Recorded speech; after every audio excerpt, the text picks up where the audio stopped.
দাজ্জাল যখন বের হবে তখন পুরো পৃথিবী মুসলমানদের কন্ট্রোলে থাকবে, মানে মুসলমানেরা বিজয় করে শেষ করে দিবে, সব বিজয় করে ফেলবে। মসজিদে আকসা বিজয়, ইস্তাম্বুল বিজয়, খ্রিস্টানরা তো পরাজিতই হয়ে যাবে, ইতালির রাজধানী রোম বিজয়, ভারত বিজয়, পুরো পৃথিবীতে মুসলমানদের জয় জয়কার থাকবে।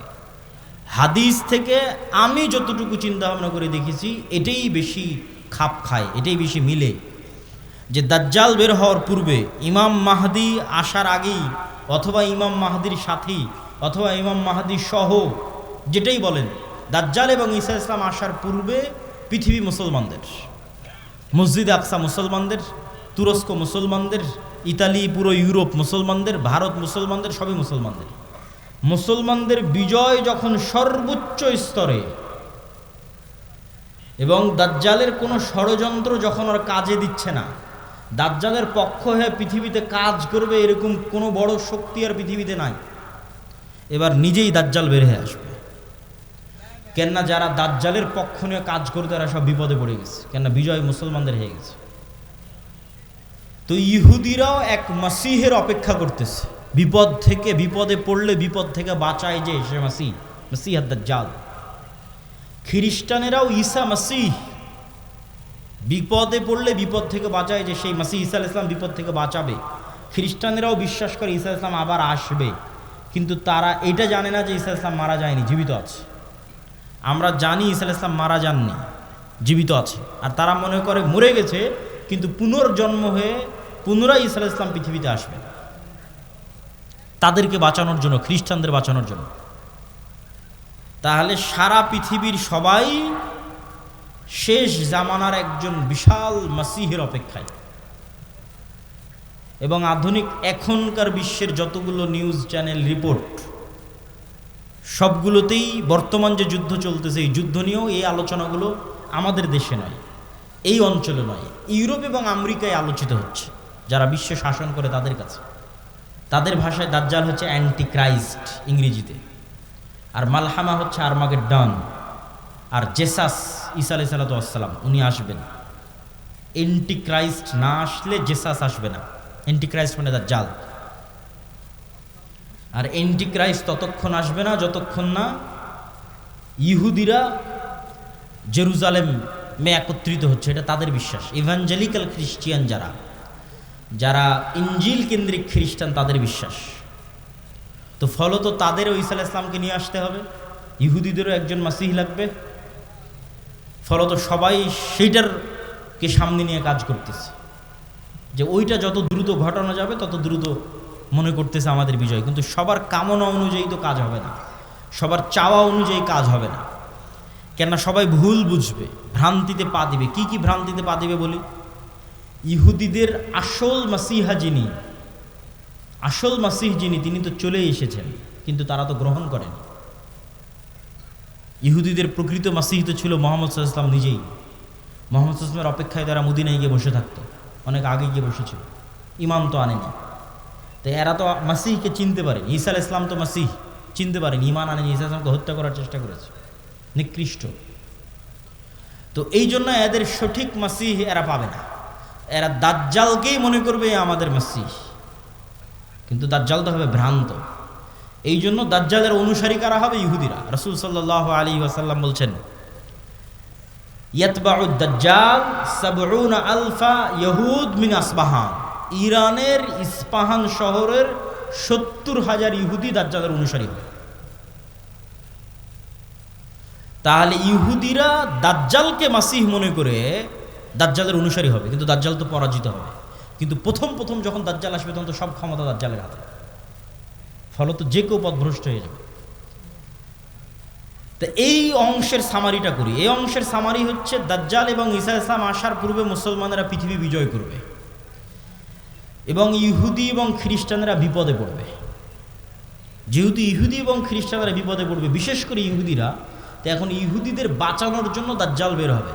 এবং যেহেতু দাজ্জালের পক্ষে কাজ করার মতো আর পৃথিবীতে কেউ অবশিষ্ট নাই, এই জন্য এবার দাজ্জাল নিজেই বের হবে। দাজ্জাল যখন নিজেই বের হবে তখন এক নিমিষে, এক সেকেন্ডে সকল ক্ষমতা দাজ্জালের কাছে চলে যাবে। মুসলমানেরা হতভম্ব, হতবিহ্বল হয়ে যাবে। আকাশও বৃষ্টি বর্ষণ করে না, জমিনও ফসল উৎপাদন করে না, দুর্ভিক্ষই নিয়তি, ঈমান নিয়ে বাঁচার জন্য। তথা সেই সফল যে বলবে আমি মরতে প্রস্তুত কিন্তু ঈমান বিক্রি করতে প্রস্তুত নই। সেই সফল যার একটা টাকার প্রতি অবৈধ লোভ নাই, অবৈধ একটা টাকার প্রতি ন্যূনতম লোভ নাই। আপনি নিজেই নিজের আত্মা এবং নাফসকে চেক করেন যে আপনার একটা টাকার প্রতি যদি, অবৈধ টাকার প্রতি যদি ন্যূনতম লোভ থাকে, আপনি দাজ্জালের ফিতনা থেকে বাঁচতে পারবেন না। পরকালে যার বিশ্বাস সর্বোচ্চ পর্যায়ে, পরকালে যার বিশ্বাস সর্বোচ্চ লেভেলে, ও দাজ্জালের ফিতনা থেকে বাঁচতে পারবে। আসহাবুল উখদুদ ওয়াস সামাই যাতিল বুরুজ ওয়াল ইয়াউমিল মাউউদ ওয়া শাহিদু ওয়া মাশহুদ কুতিলা আসহাবুল উখদুদ। ওদের বলা হলো হয় ঈমান না হয় সামনে আগুন, ঝাঁপিয়ে পড়ো। তো ওরা বলল আমরা আগুনেই ঝাঁপিয়ে পড়ব। তো ওরা আগুনে কেমনে ঝাঁপিয়ে পড়বে এটা ছাড়া সম্ভব নয় ঝাঁপিয়ে পড়া, যদি ওই আগুনে জান্নাত না দেখে। আর নিজের বাড়িতে যে এসি রুম আছে ওখানে জাহান্নামের আগুন জ্বলতেছে। তো ওরা এটা বিশ্বাস করে যে আমি যদি আমার এসি রুমে ফিরে যাই ঈমান পরিত্যাগ করে, তাহলে ওই এসিরা বাতাস নয়, এটা জাহান্নামের আগুন। আর যদি সামনের আগুনে ঢুকে যায় তাহলে এটা আগুন নয়, এটা জান্নাত। তো এই সেম ঘটনা তো দাজ্জালের সময় হবে। দাজ্জালের জান্নাতে যে ঢুকবে ও ঢুকে গেল জাহান্নামে, আর দাজ্জালের জাহান্নামে যে ঢুকবে ও ঢুকে গেল জান্নাতে। তাহলে পরকালের উপর ইয়াকিন না থাকলে তো আপনি দাজ্জালের ফিতনা থেকে বাঁচতে পারবেন না। তাহলে এবার দাজ্জালের আবির্ভাবের পর সারা পৃথিবীর সব মুমিন মুসলমান বিপদে, কোনো খাবার নাই, অসহায়, কিচ্ছু নাই। এবার বিপদগ্রস্ত মুমিন মুসলমানদের বাঁচানোর জন্য আসবে ঈসা আলাইহিস সালাম। এই হলো প্রেক্ষাপট। তাহলে শুরুতে বিপদে ইহুদি খ্রিস্টানেরা, বাঁচাতে আসবে দাজ্জাল। সব ক্ষমতা তখন দাজ্জালের কাছে। বিপদে এবার মুসলমানেরা। কোন মুসলমানেরা? যারা সব দেশ বিজয় করে শেষ করে দিয়েছে। তুরস্ক বিজয় করেছে, মসজিদে আকসা, ভারত, তারপরে ইতালি, সব বিজয় শেষ করে দিয়েছে। ওরা এখন চরম বিপদে। এবার ওদেরকে বাঁচানোর জন্য আসবে ঈসা আলাইহিস সালাম। ঈসা আলাইহিস সালামও এমন অলৌকিক ক্ষমতা নিয়ে আসবেন যে তার নিঃশ্বাস যতদূর পর্যন্ত যাবে, নিঃশ্বাসে কাফের মারা যাবে। আল্লাহু আকবার, আল্লাহু আকবার। নিঃশ্বাসের স্পর্শে কাফের মারা যাবে, রাসূল সাল্লাল্লাহু আলাইহি ওয়াসাল্লাম বলছেন। আর ঈসা আলাইহিস সালামের অলৌকিকত্ব এত টপ লেভেলের হবে যে দাজ্জালকে আলাদা করে হত্যা করা লাগবে না। দাজ্জাল যদি শুধু দেখে ঈসা আলাইহিস সালামের দিকে, ইয়াজুবু কামা ইয়াজুবুল মা, পানিতে লবণ দিলে যেভাবে গলে যায় সেভাবে গলে যাবে, ছেড়ে দিলে গলেই মারা যাবে। কিন্তু ঈসা আলাইহিস সালাম ছাড়বেন না, নিজে হাতে হত্যা করবেন। যেখানে হত্যা করবেন ওটাও ইসরায়েলের সীমানার মধ্যে। ইসরায়েলের বর্তমান রাজধানী তেল আবিব থেকে অতি নিকটে বাবে লুদ নামক জায়গায় দাজ্জালকে ঈসা আলাইহিস সালাম হত্যা করবেন। তো যেই ঈসা আলাইহিস সালাম এবং যেই মুমিন মুজাহিদেরা পৃথিবীর সবচেয়ে বড় ফিতনা দাজ্জালকে হত্যা করবে, তাদেরকে এবার আল্লাহ বলবে তোমরা তো এত বড় ফিতনা মোকাবেলা করলা, এখন আমার এমন একদল বান্দা বের হবে, ইয়াখরুজু ইবাদি লা ইয়াদানি লি আহাদিন, কারো পক্ষে সম্ভব নয় যে আমার ওই বান্দাদের মোকাবেলা করে। ঈসা আলাইহিস সালাম এত বড় নবী, তিনি পৃথিবীর সবচেয়ে বড় ফিতনা দাজ্জালকে হত্যা করলেন, তাকে আল্লাহ বলছে তুমিও পারবা না এখন যারা বের হবে। অতএব মুমিন মুজাহিদদের নিয়ে তুমি তুর পাহাড়ে আশ্রয় নাও। তাহলে ঘটনার ক্ষেত্রগুলো দেখেন, তুরস্ক এবং সিরিয়ার সীমান্তবর্তী অঞ্চল, সিরিয়ার রাজধানী দামেস্ক, মসজিদে আকসা, বাবে লুদ যেখানে দাজ্জালকে হত্যা করা হলো, তুর পাহাড়, এই এরিয়াগুলোতে এই ঘটনাগুলো ঘটতেছে। শেষ সময়ের ঘটনা এখানেই ঘটবে, শামে ঘটবে। তো তুর পাহাড়ে আশ্রয় নেওয়ার পর কারা বের হবে? ইয়াজুজ আর মাজুজ। ইয়াজুজ মাজুজের সংখ্যা কত বেশি? একটা সহিহ হাদিস বলবো আর একটা জয়ীফ হাদিস। সহিহ হাদিসে রাসূলুল্লাহ সাল্লাল্লাহু আলাইহি ওয়াসাল্লাম বললেন যে আদম আলাইহিস সালামের পিঠ থেকে আল্লাহ মানুষকে বের করলেন, আদমের সকল সন্তানকে বের করে বলা হচ্ছে প্রতি 1000-এ একজন জান্নাতে, 999 জন জাহান্নামে। এই হাদিস রাসূল সাল্লাল্লাহু আলাইহি ওয়াসাল্লাম সাহাবীদের শোনাচ্ছে। তো প্রতি 1000-এ 999 জন জাহান্নামে, এটা শুনে সাহাবীদের মাথা নষ্ট, যে তাহলে তো আমরা সবাই জাহান্নামে। আদম সন্তানের আল্লাহ সুবহানাহু ওয়া তাআলা এদের তওবা কোনোদিন কবুল করবেন না।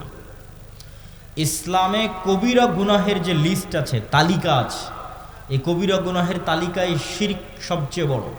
তারপরে বিভিন্ন হাদিসে আছে পিতামাতার অবাধ্যতা, বিভিন্ন হাদিসে আছে নিরপরাধ মানুষকে হত্যা, বিভিন্ন হাদিসে আছে প্রতিবেশীর স্ত্রীর সাথে জেনা, এই যে কবিরা গুনাহ, সবচেয়ে বড় কবিরা গুনাহের যে তালিকা, এই সবচেয়ে বড় কবিরা গুনাহের যদি সর্বোচ্চ 10টা তালিকা করা হয়, তার একটা জেহাদের মাঠ থেকে পলায়ন করা।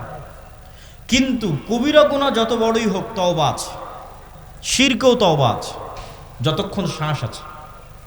সব অধিকাংশ সাহাবী তো মুশরিক থেকে ইসলাম গ্রহণ করেছে, শিরক করে তারপরে যে ইসলাম গ্রহণ করেছে। এখনও যারা ইসলাম গ্রহণ করেছে তারা শিরক থেকে ইসলাম গ্রহণ করেছে। তাহলে শিরকের তওবা নাই মানে মৃত্যুর পরে কিয়ামতের মাঠে আল্লাহ চাইলে স্বেচ্ছায় এমন অনেক গুনাহ বান্দার মাফ করে দিতে পারে যেটার তওবাই ও করেনি। বুঝাতে না পারলে এটা আমার ব্যর্থতা।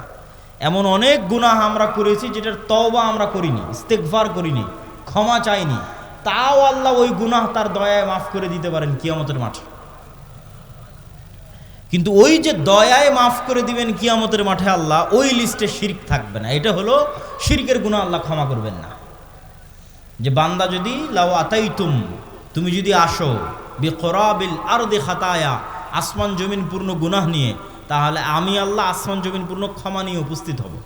তো এই যে আসমান জমিন পূর্ণ গুনাহের কোনো গুনাহ আপনি জানেন, কোনো গুনাহ ভুলে গেছেন, কোনোটার তওবা করেছেন, কোনোটা করেননি, তাও আল্লাহ দয়া করে মাফ করে দিবে। কিন্তু করবেন না কোনটা? শিরক। কিন্তু যতক্ষণ শ্বাস আছে ততক্ষণ সব গুনাহের ক্ষমা আছে, শিরকেরও ক্ষমা আছে। তো রাসূল সাল্লাল্লাহু আলাইহি ওয়াসাল্লাম বলছেন, যারা ওই যুদ্ধের মাঠ থেকে পলায়ন করবে এদের তওবা কবুল হবে না। 3 ভাগের 1 ভাগ, সুলুসুন, 3 ভাগের 1 ভাগ শহীদ হয়ে যাবে আল্লাহর রাস্তায়। রাসূল সাল্লাল্লাহু আলাইহি ওয়াসাল্লাম বলছেন তারা হচ্ছেন আফজালু শুহাদাইল আরজ, পৃথিবীর সর্বশ্রেষ্ঠ শহীদ। আল্লাহু আকবার। তারপরে বলছেন 3 ভাগের বাকি 1 ভাগ, 1 ভাগ তো পালিয়ে গেল, 1 ভাগ মরে শেষ, আর 1 ভাগ তারা বিজয়ী হবে। এরা বিজয়ী হওয়ার পর এই বিজয়ী দল ইয়াফতাতিহুনাল কুসতুনতুনিয়া, কনস্টান্টিনোপল বিজয় করবে। এই কনস্টান্টিনোপল, কুসতুনতুনিয়া হচ্ছে আজকের তুরস্কের ইস্তাম্বুল, যেটা দীর্ঘদিন তুরস্কের রাজধানী ছিল। এখন রাজধানী আঙ্কারা, কিন্তু ইস্তাম্বুল সবচেয়ে ঐতিহাসিক শহর। সুলতান মুহাম্মদ আল ফাতেহ ইস্তাম্বুলকে বিজয় করেছিলেন। কিন্তু হাদিসের ভাষায় বোঝা যাচ্ছে কিয়ামতের পূর্ব মুহূর্তে, দাজ্জাল প্রকাশের পূর্ব মুহূর্তে পুনরায় মুসলমানেরা তুরস্ক বিজয় করবে, তথা মুসলমানদের বর্তমান যে তুরস্ক মুসলমানদের হাতে আছে, এটি মুসলমানদের হাতে নাও থাকতে পারে। না হলে কনটেক্সট মিলানো কঠিন যে কিয়ামতের পূর্ব মুহূর্তে মুসলমানেরা তুরস্ক কিভাবে বিজয় করবে। এই ঘটনারই ধারাবাহিকতায় আরেক হাদিসে, আমি কিন্তু এক হাদিস বলতেছি না, বিভিন্ন হাদিস থেকে যুক্ত করতেছি। আরেক হাদিসে রাসূলুল্লাহ সাল্লাল্লাহু আলাইহি ওয়াসাল্লাম বলেন, ততদিন পর্যন্ত কিয়ামত হবে না যতদিন না বানু ইসহাকের 70,000 মানুষ, ইসহাক আলাইহিস সালাতু ওয়াস সালামের বংশের, ইব্রাহিম আলাইহিস সালাতু ওয়াস সালামের বংশের 70,000 মানুষ যতদিন না এমন এক শহরে যুদ্ধ করছে, মাদিনাতুন, এমন এক শহরে যুদ্ধ করছে, জানিবুহাল বার ওয়া জানিবুহাল বাহর, যার এক পাশে সমুদ্র আর এক পাশে সমতল। কোন শহর? আলেম ওলামা মতভেদ করেছেন। কেউ বলেছেন এটি ইতালির রাজধানী রোম, কেউ বলেছেন এটি তুরস্কের ইস্তাম্বুল, কুসতুনতুনিয়া, কনস্টান্টিনোপল। ইতালির রাজধানী রোম হওয়ার পক্ষে আর একটা জয়ীফ হাদিস আছে, যে রাসূল সাল্লাল্লাহু আলাইহি ওয়াসাল্লামকে জিজ্ঞেস করা হচ্ছে যে উম্মতে মুহাম্মাদি কোন শহর আগে বিজয় করবে কিয়ামতের পূর্ব মুহূর্তে, কুসতুনতুনিয়া না রোমিয়া? কিন্তু হাদিসের সানাদ দুর্বল। তো এমন এক শহর, যেই শহরের কিন্তু এখন যেটা অনুবাদ করতেছি এটা সহিহ বুখারী মুসলিমের হাদিসগুলো অনুবাদ করতেছি, যেগুলো আমি পূর্ণ অনুবাদ করতেছি এগুলো, তথা কিয়ামতের পূর্ব মুহূর্তে যা ঘটবে তার সবচেয়ে বিশুদ্ধ যেগুলো হাদিস। তো রাসূল সাল্লাল্লাহু আলাইহি ওয়াসাল্লাম বললেন এমন এক শহর বিজয় করবে বানু ইসহাকের, ইব্রাহিম আলাইহিস সালাতু ওয়াস সালাম, ইসহাক আলাইহিস সালাতু ওয়াস সালামের বংশের 70,000 মানুষ, যেই শহরের এক পাশে সমুদ্র আর এক পাশে সমতল, কিন্তু ওই যুদ্ধ হবে বিদুন সিলাহ, লা ইয়ারমুনা আইয়ু সাহমিন, না তারা কোনো তীর নিক্ষেপ করবে না তরবারি চালাবে, কোনো অস্ত্র ছাড়া বিজয় হবে। কিসের মাধ্যমে বিজয় হবে? তারা শুধু মুখে উচ্চারণ করবে লা ইলাহা ইল্লাল্লাহু আল্লাহু আকবার। এই এক তাকবীর ধ্বনিতে শহরের এক দেওয়াল পড়ে যাবে, দ্বিতীয় তাকবীর ধ্বনিতে শহরের দ্বিতীয় দেওয়াল পড়ে যাবে, তৃতীয় তাকবীর ধ্বনিতে শহরের তৃতীয় দেওয়াল পড়ে যাবে। মুসলমানেরা বিনা বাধায়, বিনা রক্তপাতে এবং বিনা অস্ত্র প্রয়োগে ওই শহরে প্রবেশ করবে।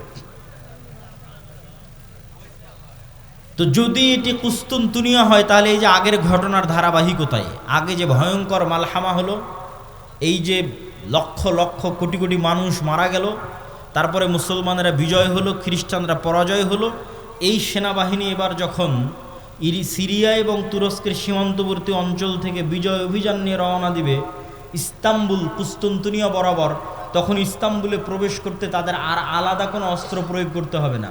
তাকবীর ধ্বনিতে ওই নগরীর দেওয়াল পড়ে যাবে এবং তারা বিনা অস্ত্র প্রয়োগে শহর বিজয় করবে। অথবা ওই আগের হাদিসে কুস্তুনতুনিয়া বিজয় হয়ে গেছে, কুস্তুনতুনিয়া বিজয়ের পর এই বিজয় কাফেলা চলতেই থাকবে। ম্যাপ চেক করলে বুঝবেন, চলতে চলতে চলতে পৌঁছে যাবে ইতালির রাজধানী রোমে। যখন ইতালির রাজধানী রোমে পৌঁছবে তখন আর এখানে কোনো অস্ত্র প্রয়োগ করতে হবে না, তাকবীর ধ্বনিতে শহর বিজয় হয়ে যাবে। দুটের যে কোনো একটা আল্লাহ সুবহানাহু ওয়া তাআলা ভালো জানেন। এই দুই বিজয়ের অথবা এক বিজয়ের, কুস্তুনতুনিয়া বিজয় অথবা কুস্তুনতুনিয়ার পরে রোম বিজয়, ইতালির রাজধানী রোম বিজয়, এই দুই বিজয়ের কোনো এক বিজয়ের পরে আড়াল থেকে, বেশিরভাগ হাদিসে আছে কুস্তুনতুনিয়া বিজয়ের পর, শয়তান চিৎকার করে বলবে দাজ্জাল তোমাদের বাড়িতে প্রবেশ করে গেছে। কিন্তু এটা মিথ্যা সংবাদ হবে। কিন্তু তখন তৎকালীন এই মুজাহিদ বাহিনী যারা যুদ্ধ করতেছে তাদের যিনি নেতা থাকবেন তিনি 10 জন অশ্বারোহীকে রওনা করিয়ে দিবেন দাজ্জাল সত্যি সত্যি বের হয়েছে কিনা এটা অনুসন্ধান করার জন্য। তো রাসূলুল্লাহ সাল্লাল্লাহু আলাইহি ওয়াসাল্লাম বলছেন এই যে 10 জন বের হবে, আসমাহুম ওয়া আসমা আবাইহিম, এদের নাম, এদের বাপ দাদার নাম, এদের গায়ের রং, এদের ঘোড়ার গায়ের রং সব আমি এখন বলে দিতে পারবো, এখন যেন আমি দেখতে পাচ্ছি।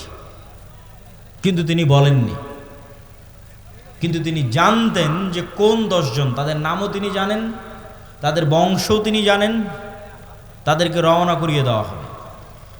এই ঘটনার সাথে আরেকটা ঘটনা যুক্ত আছে যেটা না বললেই নয়। যেই দিন এই মালহামা হবে, এটা ছুটে গেছে বলতে, সেই দিন ওই হাদিসে রাসূল সাল্লাল্লাহু আলাইহি ওয়াসাল্লাম বলছেন ইয়াখরুজু মিনাল মাদিনা খিয়ারু আহলিল আরজ, মদিনা থেকে যুদ্ধ করার জন্য সিরিয়াতে এসে রোমানদের বিরুদ্ধে যুদ্ধ করবে, এই জন্য মদিনা থেকে তৎকালীন বিশ্বের খিয়ারু আহলিল আরজ, সবচেয়ে আল্লাহওয়ালা তাকওয়াবান পরহেজগার একদল মানুষ বের হবে। আল্লাহু আকবার।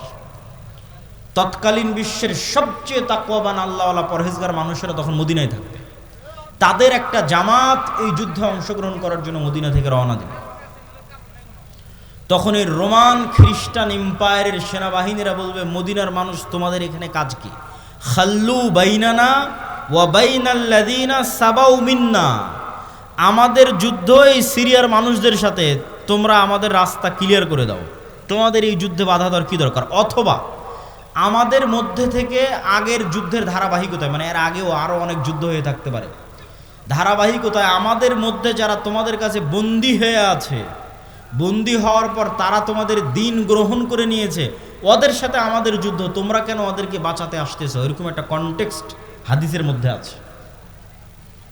তখন মদিনার মানুষেরা উত্তরে বলবে আমরা আমাদের ভাইদেরকে একাই ছেড়ে দিতে পারি না, অতএব এই যুদ্ধে আমরা অংশগ্রহণ করবই করব। এখানে ভাইদেরকে বলতে দুটোই উদ্দেশ্য হতে পারে, সিরিয়ার মুসলমানদেরকে অথবা রোমানদের মধ্যে যারা বন্দী হয়েছিল খ্রিস্টান, পরে মুসলমান হয়ে গেছে, ওদেরকে এরা চাচ্ছে নিয়ে নিতে, যে আমরা তো আমাদের লোকজনকেই চাচ্ছি, তোমাদের কি সমস্যা? ওদেরকে বাঁচাতে এরা বলবে না, আমাদের মুসলিম ভাইদেরকে আমরা একাই ছেড়ে দিতে পারি না, তখনই যুদ্ধ হবে। তো এবার এই যে 10 জন অশ্বারোহী রওনা দিল দাজ্জালের অনুসন্ধানে, দাজ্জালকে খুঁজতে, তখনও দাজ্জাল বের হয়নি। তো কিন্তু মুজাহিদ বাহিনী হতবিহব্বল, তটস্থ, হতভম্ব হয়ে যাবে, কেননা দাজ্জালের ফিতনা পৃথিবীর সবচেয়ে বড় ফিতনা। আদম আলাইহিস সালাতু ওয়াস সালাম যেই ফিতনায় পা দিয়ে জান্নাত থেকে বের হয়ে গেছেন, ওটাও ফিতনা। আল্লাহ বললেন এই গাছের নিকটে আসিও না, এই গাছের ফল খেও না, খেয়ে নিলেন। তো ফল খেতে নিষেধ করাটা ফিতনা, খেয়ে নিলেন, ফিতনায় পড়ে গেলেন, ফিতনা থেকে বাঁচতে পারলেন না। কাবিল হাবিলকে হত্যা করলো, এটাও ফিতনা। নূহ আলাইহিস সালাতু ওয়াস সালামের কওম আগের যুগের সৎ কর্মশীল পরহেজগার বান্দাদের মূর্তি বানিয়ে পূজা করতে লাগলো, ওটাও ফিতনা। লূত আলাইহিস সালাতু ওয়াস সালামের কওম জেনায় লিপ্ত হয়ে গেল, এটাও ফিতনা। কিন্তু এগুলো একটাও ফিতনা দাজ্জালের ফিতনার মতো বড় নয়, এটা বুঝতে হবে। দাজ্জালের ফিতনা আকবারু ফিতান আলা ওয়াজহিল আরজ। আদম আলাইহিস সালাম যেই ফিতনায় পা দিয়েছেন ওইটার চাইতে, কাবিল যে ফিতনায় পা দিয়েছিল ওইটার চাইতে, নূহ আলাইহিস সালামের কওম যে ফিতনায় পা দিয়েছিল ওইটার চাইতে, আদ সামুদ কওমে লূত তারা যেই ফিতনায় জাহান্নামে যায় প্রতি হাজারে, তাহলে তো আমরা সবাই জাহান্নামে। তখন মুহাম্মদ সাল্লাল্লাহু আলাইহি ওয়াসাল্লাম সাহাবীদের বলতেছে, হতাশ হয়েও না, এই 999 জনের বেশিরভাগই ইয়াজুজ মাজুজ। এই 999 জনের বেশিরভাগই ইয়াজুজ মাজুজ। তো কতজন জাহান্নামে যাবে ইয়াজুজ মাজুজের বাইরে স্বাভাবিক মানুষের মধ্যে থেকে, এটা তো আমরা জানি না। তো এই জন্য নির্ধারিত করে বলা মুশকিল, কিন্তু এতটুকু অন্তত বোঝা যায়, আইডিয়া করা যায় যে আদম আলাইহিস সালাতু ওয়াস সালাম থেকে নিয়ে কিয়ামত পর্যন্ত যত মানুষ আসবে তাদের কয়েক শত গুণ হচ্ছে ইয়াজুজ মাজুজ। এই হাদিস থেকে অন্তত এতটুকু বোঝা যায় যে আদম থেকে নিয়ে কিয়ামত পর্যন্ত যত মানুষ আমরা হব, এত মানুষের কয়েক শতগুণ হচ্ছে ইয়াজুজ মাজুজ। আর জয়ীফ হাদিসটা কি? জয়ীফ হাদিসটা হচ্ছে যে ইয়াজুজ মাজুজের এক প্রজন্ম তার জীবদ্দশায় 1000 প্রজন্মকে দেখে। বুঝেন, আমরা মানুষ জীবদ্দশায় সর্বোচ্চ 2টা প্রজন্ম দেখি অথবা 3টা প্রজন্ম। আমি, আমার বাপ, আমার দাদা, আমার দাদা তার ছেলেকে দেখেছে, তার ছেলে আব্দুল্লাহকে দেখেছে, তাহলে 2 প্রজন্ম দেখেছে, দেখতেই দুনিয়া থেকে শেষ। তো ইয়াজুজ মাজুজের এক প্রজন্ম তাদের জীবদ্দশায় 1000 প্রজন্মকে দেখে। তাহলে কিভাবে তাদের জন্ম বৃদ্ধি হার এবং কিভাবে তাদের বৃদ্ধির হার, এটা সব উলদে আদমের সন্তান। তো এরা পৃথিবীতে বের হয়ে সব পানি ফসল আদি যা আছে সব খেয়ে শেষ করবে, এবং তাদের এই ভয়ঙ্কর ভয়াবহতায় তুর পাহাড়ে ঈসা আলাইহিস সালাতু ওয়াস সালাম বিপদে মুমিন মুজাহিদদের নিয়ে, খাবার নাই, ওই সেম কষ্ট দাজ্জাল থাকতে যে কষ্ট ছিল ওই কষ্ট। এখান থেকে আপনি আরেকটা জিনিস শিখেন যে আপনি কত বড় নবী, কত বড় উলিয়া, কত বড় মুজাহিদ, তাও আল্লাহ আপনাকে কিভাবে বিপদ দিয়ে পরীক্ষা করতেছে। কেমন বিপদ? এত বড় নবী তাও খাবার নাই। যে নবী নিজে হাতে দাজ্জালকে হত্যা করেছে তার খাবার নাই, সে নবী এখন আল্লাহর কাছে কাঁদতেছে যে আল্লাহ এই বিপদ থেকে বাঁচান। তো এই জন্য সবসময় আল্লাহর সামনে নত, আল্লাহর সামনে সাহায্য, এটা ছাড়া কোনো রাস্তা নেই। তো ঈসা আলাইহিস সালামের কান্নাকাটি এবং মুমিন মুজাহিদদের কান্নাকাটিতে আল্লাহ সুবহানাহু ওয়া তাআলা ইয়াজুজ মাজুজের শরীরে এক প্রকার পোকামাকড় এবং অসুখ দিবেন। তারা মারা যাবে কেমন করে? হাদিসের বাক্যটা শুনেন, কামাউতি নাফাসিন ওয়াহিদিন। একটা মানুষ মারা গেলে যা হয় পুরো ইয়াজুজ মাজুজ একসাথে ওইভাবে মারা যাবে, যেন একটা মানুষ মারা গেল। তথা একটা মানুষ মরতে যতটুকু সময় লাগে পুরো ইয়াজুজ মাজুজ কোটি কোটি হাজার হাজার ওইভাবে একসাথে at a time, at a moment, at a second মারা যাবে। তো এবার ঈসা আলাইহিস সালাতু ওয়াস সালাম জমিনে ফিরে আসবেন, তো জমিনে পা রাখার জায়গা নাই। এত কোটি কোটি মানুষ যদি মরে পড়ে থাকে কি অবস্থা, লাশের দুর্গন্ধ। এবার ঈসা আলাইহিস সালাম আবার আল্লাহর কাছে কান্নাকাটি করবে, দোয়া করবে। তখন আল্লাহ সুবহানাহু ওয়া তাআলা রাসূল সাল্লাল্লাহু আলাইহি ওয়াসাল্লামের ভাষা অনুযায়ী আনাকি ইবিলিল বুখত গোত্রের উটের কুঁজ যেমন উঁচু হয়, ওই রকম উঁচু কুঁজ বিশিষ্ট একদল পাখিকে পাঠাবেন, যেই পাখি হাজার হাজার কোটি কোটি লাখ লাখ লাশকে নিয়ে যে এমন জায়গায় ফেলে দিবে যেখানে মানুষ বসবাস করে না। উত্তর মেরু হোক, দক্ষিণ মেরু হোক, সাইবেরিয়া হোক, যেখানে হোক, আল্লাহ ভালো জানেন, যেখানে আল্লাহ বলবেন। তারপরে আসমান বৃষ্টি বর্ষণ করে এই জমিনকে পরিষ্কার করে দিবে। তারপরে ঈসা আলাইহিস সালাতু ওয়াস সালামের শাসন চলবে হাদিস অনুযায়ী 7 বছর, আর বাইবেলের বর্ণনা অনুযায়ী 1000 বছর। তো 7 বছর ঈসা আলাইহিস সালাতু ওয়াস সালামের এই শাসনে এতটা নিরাপত্তা এবং শান্তি বিরাজ করবে যে এতদিন যত যুদ্ধ বিগ্রহের সামগ্রী ছিল এগুলো কাজে লাগবে না, ওগুলো জ্বালিয়ে পুড়িয়ে দেওয়া ছাড়া কোনো কাজ নাই। আর এত বরকত আসমান এবং জমিন উন্মুক্ত করে দিবে যে একটা ডালিম একটা গ্রাম খাবে, একটা গাভীর দুধ একটা পুরো বংশ খাবে, এত বরকতে আল্লাহ পরিপূর্ণ করে দিবেন। তারপরে এক শীতল বাতাসে মুমিন মুসলিম এবং ঈসা আলাইহিস সালাম সবাই মারা যাবে, শুধু ফাসিক এবং ফাজেরেরা পৃথিবীতে থাকবে। এবার যত হাদিস শুনেছেন এই ধরনের, যে পৃথিবীতে এমন একদিন আসবে যে কোরআন পড়ার কেউ থাকবে না, এখন সেগুলো আল্লাহ নাম নেওয়ার কেউ থাকবে না, এগুলো ঈসা আলাইহিস সালামের মরার পর। মানুষ জেনায় লিপ্ত হবে খোলা মাঠে কুকুর শ্রীগালের মতো, লজ্জা বুঝবে না, এগুলো ঈসা আলাইহিস সালামের আগে নয়। ঈসা আলাইহিস সালামের আগে কোরআন থাকবে, দিন থাকবে, এটা তো পূর্ণতায় পৌঁছে যাবে। এখন পতন দেখতে পাচ্ছেন, কিন্তু আল্লাহ মুতিম্মু নূরিহি আগেই বলে নিয়েছে আয়াতগুলো, এই দিন তো সারা পৃথিবী বিজয় করবে, আর এই বিজয় ধারা তো ঈসা আলাইহিস সালামের আসার আগেই শুরু হয়ে যাবে। তাহলে কিভাবে কোরআন হাদিস শেষ হবে? শেষ হবে না, এগুলো আরও বাড়বে। কিন্তু এটা শেষ যে হবে সেটা কখন? ঈসা আলাইহিস সালামের মরার পর। তখন আর নাই, তখন কোরআন নাই, হাদিস নাই, আল্লাহর নাম নাই, মানুষের লজ্জা উঠে যাবে। এই ফাসেক ফাজরের উপর আল্লাহ সুবহানাহু ওয়া তাআলা কিয়ামত কায়েম করবেন। প্রিয় উপস্থিতি, আমি আমার বক্তব্য দীর্ঘায়িত করতে চাই না। এই পুরো ঘটনা থেকে যা বর্ণনা করলাম, ধারাবাহিকতা, এই ধারাবাহিকতা থেকে আমার এবং আপনার শিক্ষা কী? তার আগে একটা প্রশ্নের উত্তর দিয়ে নিই। দাজ্জাল কোথায়? ইয়াজুজ মাজুজ কোথায়? একদল নাস্তিক, আবার একদল মুনকিরে হাদিস, দুইটাই। মুনকিরে হাদিসেরাও ভিডিওর পর ভিডিও দেয়, বলে যেটা কোরআনে না এটা বিশ্বাস করবো না। কোরআনে কিন্তু ইয়াজুজ মাজুজের কথা আছে, দাজ্জালের কথা নাই। বলে যেটা কোরআনে না এটা বিশ্বাস করবো না। আবার একদল নাস্তিক বলে যে এই পৃথিবীর স্যাটেলাইট ক্যামেরা সব আছে, কই তোমার দাজ্জাল, কই তোমার ইয়াজুজ মাজুজ। একটা ছোট্ট তথ্য দিয়ে রাখি, মানুষ মহাকাশ সম্পর্কে যা জানে, এই মাটির নিচ সম্পর্কে তাও জানে না। এটা আমি কয়েকদিন আগে পড়াশোনা করতে গিয়ে দেখলাম যে মানুষ সারাদিন মহাকাশ নিয়ে গবেষণা করছে, চাঁদে যাবে, মঙ্গলে যাবে, কিন্তু মাটির নিচে মাত্র 12 কিলোমিটার পর্যন্ত মানুষ জানে, তারপরে আর জানে না। তাহলে এই পুরো পৃথিবী কত বড়? আপনি এখান থেকে 12 কিলোমিটার মাপেন, কত দূর হয় গাবতলী বাজার থেকে, তো মাটির নিচে মাত্র 12 কিলোমিটার পর্যন্ত আপনি জানেন, তার নিচে আর কেউ জানে না। পৃথিবীর বর্তমান কোনো বিজ্ঞানী নয়, কোনো বিজ্ঞান নয়, কেন ওই 12 কিলোমিটার পরে গবেষণা করার সক্ষমতাই নাই, কোনো যন্ত্র মেশিন পাঠানোর সক্ষমতাই নাই। তাহলে মাটির নিচের মাত্র 12 কিলোমিটার পর্যন্ত আপনি জ্ঞান রাখেন। আকাশে চন্দ্রে চলে গেছেন, মঙ্গল গ্রহে চলে গেছেন, সেটা ভিন্ন বিষয়, কিন্তু নিজের পায়ের নিচে এটাই জানেন না। এই যে বিশ্বের এই উন্নত বিজ্ঞানের সর্বোচ্চ শিখরে পৌঁছে মানুষ জানে না যে এই মাটির নিচে কি আছে। তাহলে কেমনে মানুষ দাবি করবে দাজ্জাল কোথায়, ইয়াজুজ মাজুজ কোথায়? এই দাবি করাই তো ভুয়া, পাগলামি। আরেকটা জিনিস দেখলাম, মহাসাগর সম্পর্কে মানুষ অজ্ঞ। মহাকাশ সম্পর্কে ঠিক আছে অনেক জানতেছে, মহাসাগরে এমন অনেক জায়গা আছে যে জায়গাগুলোতে মানুষ পৌঁছতেই পারে না, যে জায়গাগুলোর উপর দিয়ে বিমানও উড়ে যেতে পারে না, যে জায়গাগুলোতে কোনো জাহাজও অতিক্রম করে না, এরকম অসংখ্য জায়গা আছে।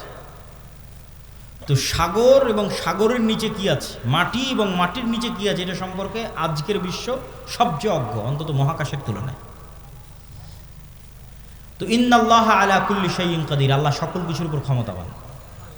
আর কোনোটাই যদি না হয় তো অন্তত একটা উত্তর তো দেওয়াই যায়, যেটা আল্লাহ সুবহানাহু ওয়া তাআলা কোরআন মাজিদে বলছেন যে আল্লাহ 7 আসমান এবং 7 জমিন সৃষ্টি করেছেন, আর 7 জমিনে আল্লাহর আদেশ অবতীর্ণ হয়। কোরআনের আয়াত, 7 জমিনে আল্লাহর। আর সবচেয়ে আরও একটা ভয়ঙ্কর বিষয় যে আল্লাহর আসমান বানাতে যত সময় লেগেছে জমিন বানাতেও তত সময় লেগেছে। 7 আসমান বানাতে যা টাইম, 7 জমিন বানাতেও তাই টাইম। তাহলে 7 আসমান কত বড়, 7 জমিন তাহলে কত বড় হতে পারে? এখন ইয়াজুজ মাজুজ আর দাজ্জাল যদি অন্য জমিন থেকে বের হয়ে আসে, এই জমিনে কিছু করার নেই, এটাকে অস্বীকার করতে পারবে না যে না, নিশ্চিত নাই। তো অতএব আল্লাহ সুবহানাহু তাআলা সকল কিছুর উপর ক্ষমতাবান। এই জমিনেও থাকতে পারে, এই জমিনের সাগরেও থাকতে পারে, এই জমিনের নিচেও থাকতে পারে। মানুষের জ্ঞান পরিপূর্ণ নয়, অন্য জমিনেও থাকতে পারে, সেখান থেকেও আসতে পারে। এই জন্য সূরা কাহাফ, দাজ্জালের ফিতনা থেকে বাঁচতে সূরা কাহাফ পড়তে বলা হয়েছে। সূরা কাহাফের সব ব্যতিক্রম ঘটনাগুলো দাজ্জালের আসার সাথে মিলবে, দাজ্জালের যুগের যে ফিতনা ওগুলোর সাথে মিলবে। সূরা কাহাফের 4টা ব্যতিক্রম ঘটনা আছে, তার মধ্যে একটা ব্যতিক্রম ঘটনা খিজির আলাইহিস সালামের। কই থেকে আসলো খিজির আলাইহিস সালাম? কোথায় ছিল? বলে মাছ যেখানে জীবিত হয়ে যাবে সেখানে খিজির আছে। তুমি মাছ ভেজে নিয়ে রওনা দাও, যেখানে মাছ জীবিত হয়ে যাবে ওখানে খিজির আছে। তো খিজির আলাইহিস সালাম জিজ্ঞেস করতেছে যে সালাম কিভাবে? মুসা আলাইহিস সালাম সালাম দিচ্ছে, সালাম জান্নাতের সালাম দুনিয়াতে কিভাবে? তো খিজির আলাইহিস সালাম যদি অন্য পৃথিবী থেকে এসে থাকে নিশ্চিত করে, অথবা এই পৃথিবীতেও থাকতে পারে, তো খিজির আলাইহিস সালামকে যদি আল্লাহ সুবহানাহু ওয়া তাআলা আড়ালে রাখতে পারে, দাজ্জাল এবং ইয়াজুজ মাজুজকেও আল্লাহ সুবহানাহু ওয়া তাআলা আড়ালে রাখার সক্ষমতা আছে। তো ওই দাজ্জালের সময়ের ফিতনার সাথে এই সূরা কাহাফের ঘটনাগুলো মিলবে। আসহাবে কাহাফ, আসহাবে কাহাফের কথা বলতে গিয়ে আল্লাহ বলছেন ওয়াহুম আইকাজ, তাদেরকে আমি ঘুমিয়ে রেখেছি, কিন্তু মানুষ দেখলে মনে করবো ওরা জেগে আছে। আপনি দেখলে মনে করবেন এই মানুষটা জেগে আছে। কিন্তু ওরা নিজেরাও বুঝতে পারছে ওরা ঘুমিয়ে আছে, আল্লাহও বলছেন ঘুমিয়ে আছে। এইভাবেই 309 বছর পার হয়ে গেছে। ওরা ঘুম থেকে উঠে মনে করছে যে কই, আমরা তো অল্প কিছুক্ষণ মনে হয় শুয়েছিলাম, ঘুমিয়েছিলাম, কিন্তু 300 বছর পার হয়ে গেছে। তো সময়ের যে আপেক্ষিকতা, এটার কন্ট্রোল আল্লাহর হাতে। এই আপেক্ষিকতার প্রভাবিত মানুষ দেখবে যে একদিন হয়ে যাবে 1 বছরের সময়। তো পৃথিবীতে অবশ্যই ব্যাপক কোনো পরিবর্তন ঘটবে, যেটার প্রভাবে 1 বছর, 1 মাস, 1 সপ্তাহ। সেটা কি আল্লাহ সুবহানাহু ওয়া তাআলা ভালো জানে। তো প্রিয় উপস্থিতি, এই 1 নাম্বার কর্তব্য কি, সংক্ষিপ্ত বক্তব্য শেষ করে দিচ্ছি, এগুলোর উপর ঈমান রাখা। 2 নাম্বার কি, যে কোনো মুহূর্তেই দাজ্জাল বের হতে পারে, যে কোনো মুহূর্তে কিয়ামত হতে পারে। কথা এটাই ঠিক। রাসূল সাল্লাল্লাহু আলাইহি ওয়াসাল্লাম আশঙ্কা করতেন দাজ্জাল মনে হয় এখনই বের হয়ে গেল। এরকম অনেকগুলো ঘটনা আছে হাদিসে। ইবনে সাইয়াদের ঘটনাগুলো বেশি, তার মধ্যে প্রসিদ্ধ। তো ফিতনা তো সবসময়ই চলছে। তো ফিতনার সময় আপনি বেঁচে থাকবেন, ঈমান নিয়ে বেঁচে থাকবেন, এটার 2টা কাজ: পরকালের প্রতি সর্বোচ্চ জ্ঞান, সর্বোচ্চ ইয়াকিন, এবং অবৈধ 1 টাকার উপরে, অবৈধ ধন সম্পদ ক্ষমতার উপর ন্যূনতম লোভ না থাকা। এবং সফলতা এটা নয় যে আপনি বাড়ি গাড়ি টাকা পয়সার মালিক হবেন, সফলতা এটা যে আপনি ঈমান এবং সালাত অবস্থায় পৃথিবী থেকে বিদায় নেবেন, এটাই সফলতা। তো আল্লাহ সুবহানাহু ওয়া তাআলা যেন আমাদের ঈমান অবস্থায়, সালাত অবস্থায় পৃথিবী থেকে বিদায় নেওয়ার তৌফিক দান করে, বলেন আল্লাহুম্মা আমিন। কেন আমাদের ঈমান অবস্থায় বিদায় নিতে হবে? এত লম্বা ঘটনা বলে এই পুরো ঘটনার উপর একটু পানি দিয়ে একটা কথা বলে, সেটা হচ্ছে ঈসা আলাইহিস সালাম যখন আসবে, ইমাম মাহদি যখন আসবে, দাজ্জাল যখন আসবে, তখন কি নতুন কোনো দিন আসবে নাকি? নতুন কোনো কোরআন আসবে নাকি? নতুন কোনো হাদিস আসবে নাকি? কোরআন এবং হাদিস তো এইটাই যেটা এখন আছে। তাহলে সবচেয়ে বড় ঘটনা তো আগেই ঘটে গেছে, মুহাম্মদ সাল্লাল্লাহু আলাইহি ওয়াসাল্লামের আসা এবং কোরআনের প্রেরিত। তাহলে ঈসা আলাইহিস সালাম যে কোরআনের উপর আমল করবেন, ওটা আপনার কাছে আছে। ইমাম মাহদি যেই কোরআন দিয়ে রাষ্ট্র চালাবে, ওটা আপনার কাছে আছে। আর দাজ্জাল যেই নবীকে মানতে বলতেছে, ওই নবী চলে যাওয়ার 1400 বছর হয়ে গেছে। তাহলে কাজ আমাদের কাছে আছে। হ্যাঁ, ইমাম মাহদি যেই দিন আসবে সেই দিন আমি সব কিছু করবো, জি না, এটাতে প্রোডাক্টিভিটি নষ্ট হয়। এই জন্য আগেই বলেছি, দাজ্জাল আসার আগেই মুসলমানেরা বিজয় করবে। এই জন্য প্রোডাক্টিভিটি বন্ধ করা যাবে না, কেন আসল কাজ তো আমাদের কাছে আছেই। নতুন করে তো আর কিছু আসবে না। ঈসা আলাইহিস সালাম তো নতুন কোরআন আনবেন না, এই কোরআন তো আমার কাছে আছে। ইমাম মাহদি তো আর নতুন হাদিস নিয়ে আসবে না, হাদিস তো এটাই, তো ওটা তো আমাদের কাছে আছে। তাহলে কাজ তো আমাদের কাছে আছে। আরও একটা কি মাথায় নিয়ে উঠে যাবেন, মানুষের মৃত্যু কিয়ামত, কিয়ামত আমার মরে যাওয়াই আমার কিয়ামত। কেন? আমি তো পরকালের জগতে ঢুকে গেছি, কবর, বারজাখ। আমার মৃত্যুর মাধ্যমে আমি পরকালের জগতে ঢুকে গেলাম, তাহলে আমার কিয়ামত তো আগেই হয়ে গেল। দাজ্জাল আসার আগেই কিয়ামত হয়ে গেল আমার। তাহলে আমার মৃত্যু যেহেতু আমার দোরগড়ায়, তাহলে দাজ্জাল কখন আসলো, মাহদি কখন আসলো, সেটার প্রতি ধর্তব্য না করে ওই যুগেও যেই কোরআনের উপর আমল হবে, যেই কোরআন দিয়ে বাঁচা যাবে, সেই কোরআন আমার কাছে আছে। তাহলে এখন আপনার কাজ কি? আপনার নিজের মৃত্যুর প্রস্তুতি নেওয়া, আর আপনার সামনে যে কোরআন আছে, যেটা সবচেয়ে বড় ঘটনা, দাজ্জালের চেয়ে তো বড় ঘটনা, মাহদি ঈসার চেয়ে তো বড় ঘটনা, কোরআনের প্রেরিত আমল, এইটার উপর আমল করা, পড়া, হাদিস পড়া এবং আমল করা। এবং ইমানের উপর মৃত্যু, সালাতের উপর মৃত্যু, এটা অতীত যুগের সব নবী রাসূলের শিক্ষা। আল্লাহ সুবহানাহু ওয়া তাআলা আমাদের তৌফিক দান করুক, আল্লাহুম্মা আমিন। বক্তব্যের শেষে বৈঠকি দানের আহ্বানের পাশাপাশি 2টা জরুরি কথা। এই যে ভাইয়েরা যারা মক্তব পরিচালনা করে গাবতলী শাখায়, আপনারা আমাদের মক্তব অলিম্পিয়াড দেখেছেন এনটিভিতে, বিশাল আয়োজন। সারা দেশে প্রায় 7 শতাধিক মক্তব আমাদের অধীনে ট্রেনিং করা আছে। এখনও ট্রেনিং চলতেছে রাজশাহী জামিয়া সালাফিয়াতে, নতুন 30-40টা মক্তবের। এরকম প্রতিনিয়ত ট্রেনিং চলতেই থাকে। তো এই যে প্রায় 30,000 ছাত্রছাত্রী এই 700টা মক্তবে অধ্যয়ন করে, পড়াশোনা করে। তো এই যে কোরআনের শিক্ষা, কোরআনের জ্ঞান আমরা ছড়িয়ে দিচ্ছি, এই মসজিদ, এই মক্তবগুলো থেকেই কিন্তু খেলাফা প্রতিষ্ঠিত হবে। শেষ জামানায় যারা ইসলামকে বিজয় করবে, তারা বের হয়ে আসবে। এই মসজিদ, এই মক্তবগুলোকে আপনাদের মূল্যায়ন করতে হবে এবং নিজ নিজ মসজিদে মক্তব চালু করা, এটা কঠিন কিছু নয়। ভাই, আপনাদের অধীনে মক্তব কেমনে চালাবো? অনেকেই প্রশ্ন করে। অতি সহজ। আপনি আমাদের যে অফিসিয়াল নাম্বার আছে, সেখানে ফোন দিয়ে বলবেন পরের ট্রেনিং কবে, আপনার মক্তবের শিক্ষককে ট্রেনিংয়ে পাঠিয়ে দেবেন। ট্রেনিংয়েই তাকে সব বুঝিয়ে দেওয়া হবে কীভাবে কী হবে না হবে, মক্তব কেমনে চালাবে। শুধু এতটুকু জানা যে পরের ট্রেনিং কবে, এর জন্য কোনো বুকিংও লাগবে না, কিছু লাগবে না। ট্রেনিং শুনে জামিয়া সালাফিয়ায় ঢুকে যেতে হবে, যে ঠিক আছে এতটার সময় ট্রেনিং, আমি এসেছি, 7 দিনের প্রস্তুতি নিয়ে যেতে হবে। অতি সহজ। তো এই যে আমাদের দাওয়াতি কাজগুলো, আরেকটি বড় দাওয়াতি কাজ মাসিক আল ইতিসাম। আমি নিয়মিত লিখি, সম্পাদকীয় লিখি, মিন্নাতুল বাড়ি লিখি, পবিত্র কোরআনের সংক্ষিপ্ত ব্যাখ্যা লিখি। 3টে লেখা শুধু আমারই থাকে মাসিক আল ইতিসাম। আব্দুর রহমান বিন আব্দুর রাজ্জাক, শেখ আব্দুর রাজ্জাক বিন ইউসুফ, আরও বড় বড় আলেম ওলামা সবারই লেখা থাকে, সম্পাদকীয় থাকে। এই মাসের সম্পাদকীয় আছে ইরান এবং ইসরায়েলের যুদ্ধের উপর। এরকম সমসাময়িক সব ইস্যু নিয়ে লেখা থাকে। এই মাসিক আল ইতিসামের এজেন্ট হতে হবে, নিতে হবে, পড়তে হবে, সম্পৃক্ত থাকতে হবে। আর এই যে ইমান বাড়াতে বললাম, ইমান ধরে রাখা, এটার জন্য আল্লাহর পথে যাত্রা, এই বইটা খুব গুরুত্বপূর্ণ। এটা ইমানের মজবুতির জন্যই এই বইটা লেখা, আল্লাহর পথে যাত্রা। এই বইটা প্রত্যেক মসজিদ, মাদ্রাসা, স্কুল, কলেজের দার্সের অন্তর্ভুক্ত হওয়া দরকার। যে মসজিদে মানুষ দার্স দিবে সেই দার্সের অন্তর্ভুক্ত হওয়া দরকার। আরও যে সমস্ত বই পুস্তকগুলো আছে, শেখ আব্দুর রাজ্জাক বিন ইউসুফ, আব্দুর রহিম বিন আব্দুর রাজ্জাক, রাসূল সাল্লাল্লাহু আলাইহি ওয়াসাল্লাম দেখতে কেমন ছিলেন, আইন রাসূল, দোয়া অধ্যায়, উপদেশ, সালাত, সব বইগুলোকে মূল্যায়ন করতে হবে। তো পরিশেষে আমি স্বেচ্ছাসেবকদের আহ্বান করব আপনাদের মধ্যে যাওয়ার, এবং আপনাদেরকে উদাত্ত আহ্বান জানাবো যে তারা এই যে বিশাল খরচ করে মক্তব পরিচালনা করছে এবং এই সম্মেলনগুলো আয়োজন করছে, এগুলোতে আপনাদের আন্তরিক সহযোগিতা আমরা কামনা করছি। তো স্বেচ্ছাসেবক ভাইয়েরা কি প্রস্তুত আছে? তো তাদেরকে আমি ঢোকার জন্য বলতেছি। জি, এবং এর মধ্যে বক্তব্যও চলতে থাকবে। আপনারা ব্যাপক হারে এবং বেশিভাবে এই দানে অংশগ্রহণ করার, আমি কিন্তু দেখতে পাচ্ছি না স্বেচ্ছাসেবকরা যে ঢুকতেছে, এটা কিন্তু বোঝা যায় না। তো সকলেই এটাতে আপনাদের সহযোগিতা অংশগ্রহণ করবেন। অর্থনৈতিক ইবাদত খুব শক্তিশালী, জান্নাত কেনা যাবে, সকল গুনাহের কাফফারা হবে, নেকিতে যত কমতি থাকবে পূরণ করা যাবে টাকা দিয়ে। দুনিয়াতে যেভাবে প্লট এবং ফ্ল্যাট সেল হয়, আল্লাহ ওইভাবে জান্নাত সেল করেন। দুটো জিনিসে, হয় আল্লাহর রাস্তায় যুদ্ধ করে শহীদ হয়ে যাও, নাহলে আল্লাহর রাস্তায় দান করো, করে জান্নাত কিনে নাও। এর বাইরে জান্নাতের 100% কনফার্ম, নিশ্চিত জান্নাত নাই, কনফার্ম নাই।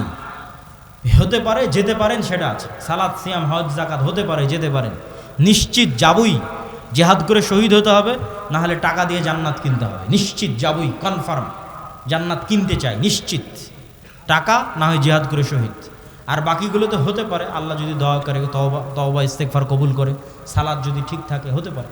আল্লাহ সুবহানাহু ওয়া তাআলা ভালো জানেন। আমি আমার বক্তব্য এখানেই শেষ করছি। আমার পরে আব্দুর রহিম বিন আব্দুর রাজ্জাক, তারপর আব্দুর রহমান বিন আব্দুর রাজ্জাক, এবং সব শেষে শেখ আব্দুর রাজ্জাক বিন ইউসুফ। যেহেতু অনেক দূর দূরান্ত থেকে এসেছেন, বিশৃঙ্খলা না করে সবাই আজকের এই ঐতিহাসিক আয়োজন, এভাবে একত্রিত হওয়া খুব কম জায়গায় হয়, সবার নিজ নিজ ব্যস্ততা আছে। এই বিশাল আয়োজনকে মূল্যায়ন করবেন।